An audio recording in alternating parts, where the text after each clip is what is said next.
Final notice to Lara Croft, current tenant of premises. This is to serve as your final notice for the purposes of terminating your ownership of Croft Manor. You are required to immediately vacate and surrender possession of said manor to Atlas de Mornay, executor of estates. Lara, it is unfortunate that you have forced my hand in this matter, but so be it. As you know, your parents appointed me executor of the estate in the event of their absence. Since your mother disappeared, her death was never technically declared. And given the circumstances surrounding your father's death, it's no surprise that he never drafted a formal last will and testament to account for this circumstance. Unfortunately, you have no legal claims to the estate. I'm willing to negotiate a modest monthly stipend from your trust, but only if you leave the manor by week's end. Don't fight me on this, Lara. Your mother wouldn't want that. Sincerely, Atlas. There has to be a will or some kind of evidence of what happened to Mum in the manor, somewhere. Dad's safe.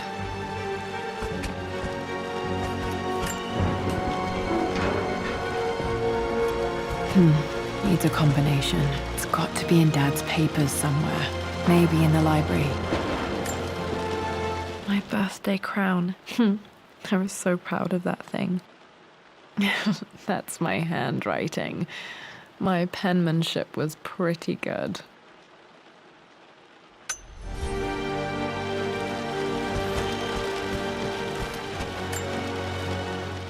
Well, this is a hell of a thing. I met someone tonight quite unexpectedly.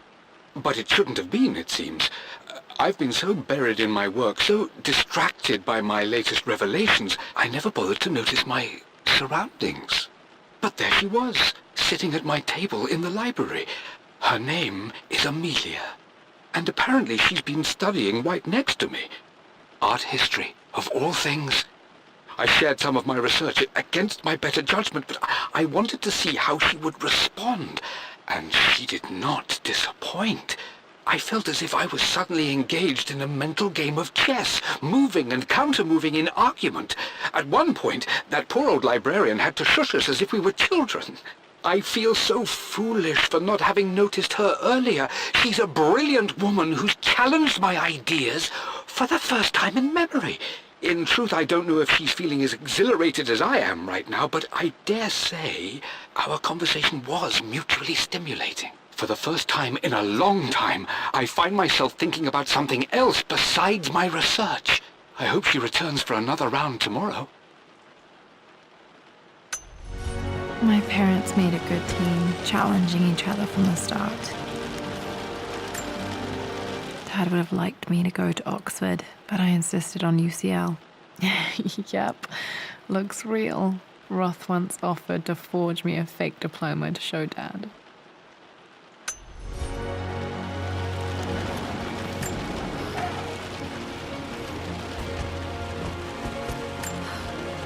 A picture with Dad and Anna. Never liked wearing dresses, but the color was nice.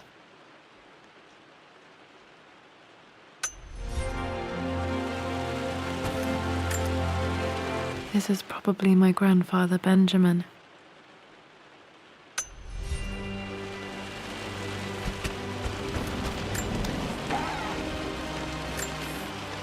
One of Dad's Yoruba masks, a gift from a friend he met on an expedition in Nigeria.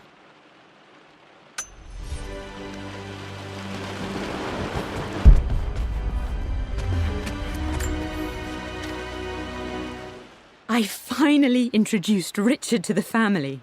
It went precisely how I imagined. I see but polite grace from mother, indifference and disinterest from father, and thinly veiled contempt from Atlas. Of course they don't approve. To them, Lord Croft is the man who took away their beloved daughter and ruined her long-standing engagement, though I was never going to marry that repugnant Earl of Farringdon anyway. One might think they would be happy that I was being courted by a genuine lord of the realm. It just happens to be Richard Croft. In their eyes, the man who single-handedly ruined a once great family. But there's nothing to be done now. Watching how Richard dealt with their subtle insults and disrespect. Such grace and calm. I know he did it for me. I think I'm falling in love with this man. It will break my mother's heart, but I cannot live the life she imagined for me. My time with Richard has only made this clearer. It must have been hard for Mum to go against her family's wishes. I'm glad she did. Dad's map of the forgotten cities of northern Syria. He was closer than he knew to finding the tomb.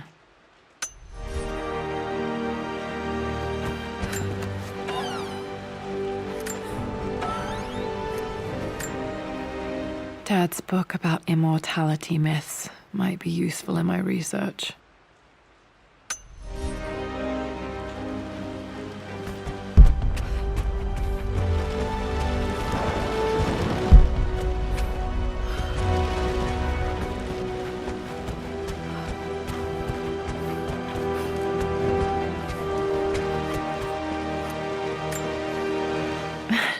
This is the map I made for my first expedition with Dad. It shows a path to the library through the servants' passages.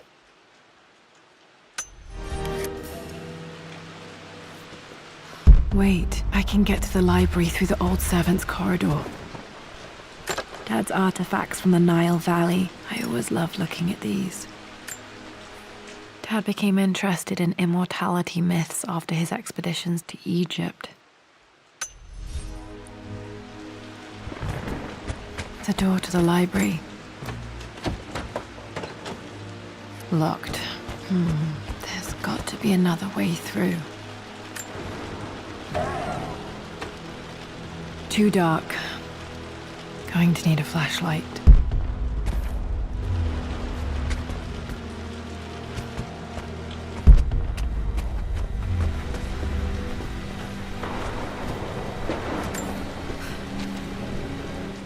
Hi, Dad. I've been thinking about Mum lately. I wish I knew more about her. How did you meet? What was she like? Winston told me that she was a brilliant artist. Are some of her paintings locked up in the West Wing? And I guess I just want to know, did she love me, Dad? Did she ever say that she did? Maybe I'm just being silly, but will you tell me more about her the next time I'm home from school?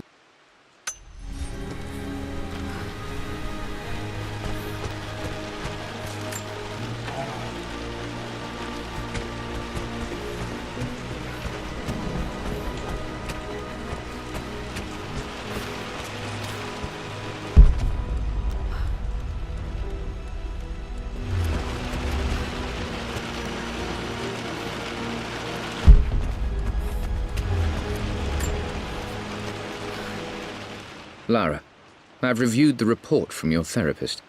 I have to say I was surprised to see a clean bill of health. I somehow doubt you've so easily abandoned your irrational claims. Indeed, where have you been the past few weeks?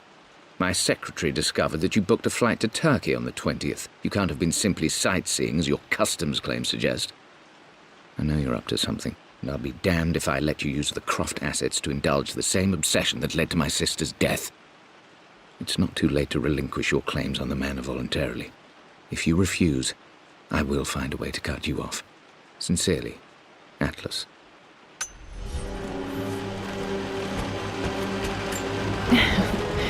Well, hello there, Sir Lancelot. Don't worry, I won't be boring your sword this time.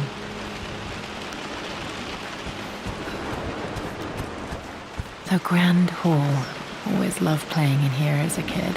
This will be one of the first things to fix.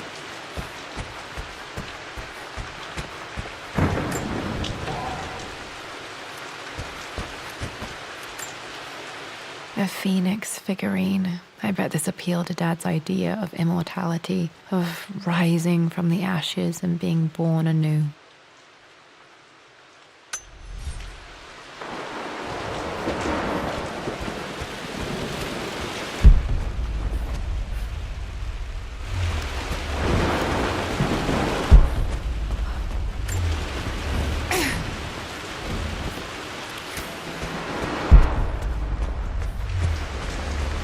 Lara, you know the West Wing is off limits.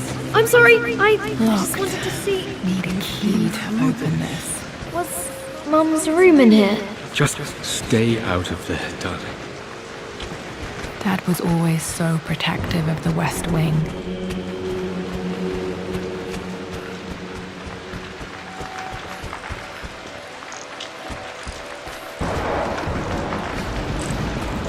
What are you doing sitting there on the floor, Mistress Lara? Looking at the compass, thinking. What about, if I may inquire? Just thinking about discovering faraway places, about finding adventure.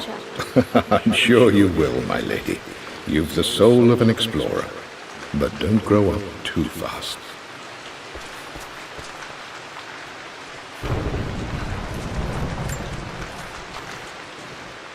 The offer came in the post last week, and I still haven't told Richard.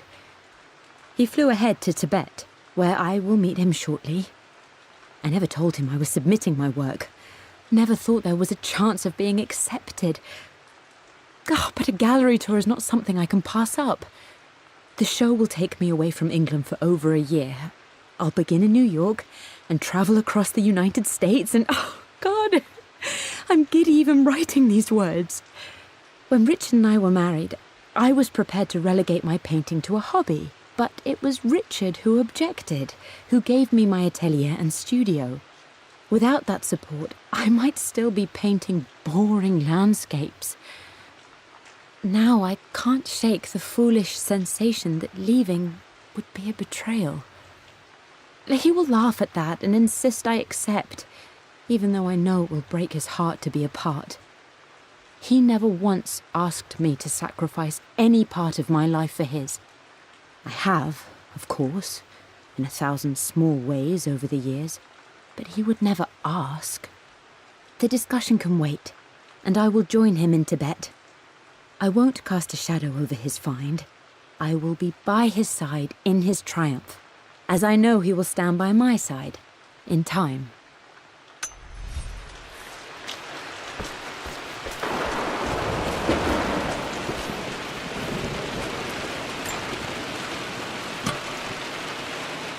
Got to remember to pack this for my next trip.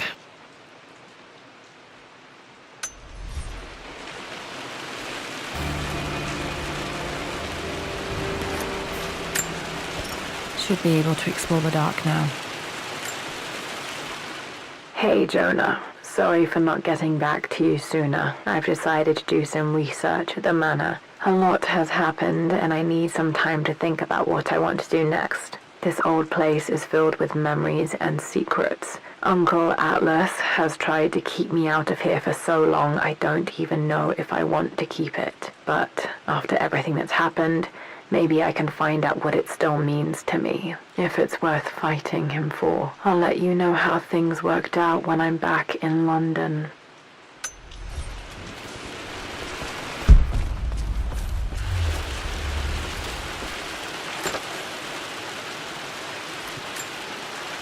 Another one of Dad's immortality artifacts. I think Roth bought this for him from a trader in Greece.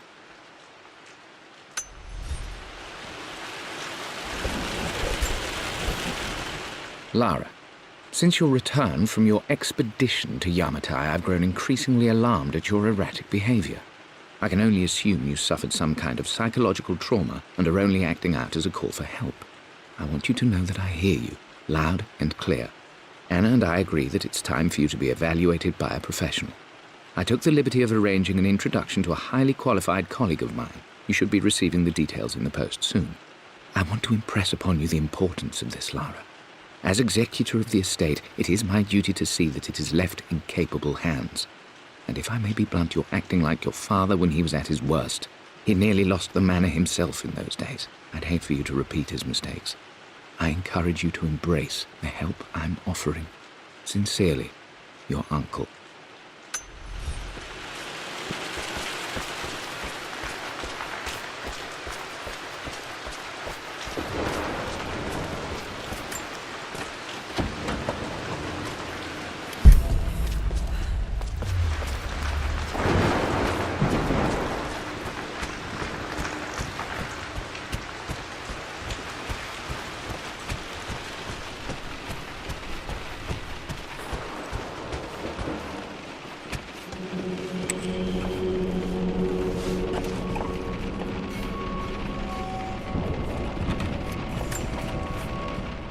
Amelia, the news has reached Mother. She knows that you broke off your engagement with the Earl of Farringdon. She is beside herself with worry. But, for the moment, she's controlling the narrative. As far as anyone knows, you're just having innocent second thoughts. But the moment your affair with Lord Croft goes public, it will be too late. Our name will be as ruined as this man you've chosen to bed. Don't you see that you're being selfish, Amelia? Please, consider your family. You're a de Mornay. Everything you do has a greater effect on us all. I'm coming down to London soon. Don't do anything rash until we have a chance to talk.